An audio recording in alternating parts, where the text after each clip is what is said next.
અને અમે શ્રેય નથી લેતા. પહેલા અમને એમ હતું કે અમે પિક્ચર બનાવી, અમે કર્યું. જ્યારે ફિલ્મ બની બધું લોક થયું અને જોયું કે યાર આ મહેરબાની કરીને આની ક્રેડિટ લેવું ને તો આ પહેલી ને છેલ્લી છે, એટલે હવે આપણે ક્રેડિટ નથી લેવી આની. અને કાળિયા ઠાકરને આગળ રાખ્યા અને થ્રુ આઉટ આગળ રહે. અમે 2 મિનિટ સાહેબ એવી લઈશ કે અમે લોકોએ જાતે ફિલ્મ બનાવી. ખીચામાં બધા હાથ નાખે કેટલા રૂપિયા પડ્યા છે. બસ એ જ સાંભળવું છે, તમે ફિલ્મ કેવી રીતે બનાવી. ખીચામાં હકીકત એવી રીતે કે ખીચામાં હાથ નાખો કેટલા પૈસા પડ્યા છે.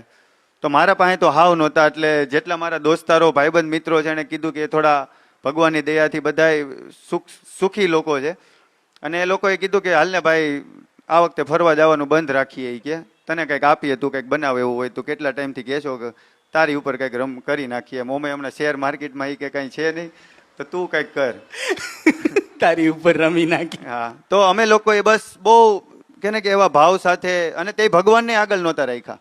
ત્યારે તો હું પણ હતું કે અમે ફિલ્મ બનાવવા જઈ રહ્યા છીએ એમ, પણ ખાલી એક એવું હતું કે દિલથી ફિલ્મ બનાવી છે એમ. ઘણા લોકોએ કીધું કે આવી રીતે ન બનાવે, કીધું આ રીતે જ બનાવી, કે આવી રીતે ફ્લોપ છે, કીધું ફ્લોપ બનાવી પણ બનાવીએ, કીધું હવે આમાં કંઈ, કારણ કે એક એનર્જી સર આવતી હોય ને, હવે એનર્જીને ક્યાંક ચેનલાઇઝ તો કરવી ને.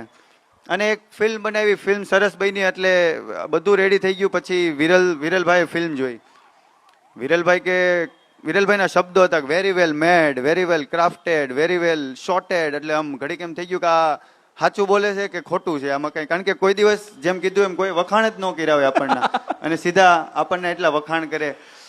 અને પછી ફિલ્મ પાર્થિવભાઈ ગોહિલે જોઈ, માનસી મેમે જોઈ, સોલસૂત્રા, જે મુંબઈનું બેનર, અને જે વાર્તા છે એ માટીની વાર્તા, આપણી જુનાગઢની વાર્તા, સૌરાષ્ટ્રની વાર્તા, દ્વારકાધીશની વાર્તા. અને એણે એમ કીધું કે અદ્ભુત ફિલ્મ,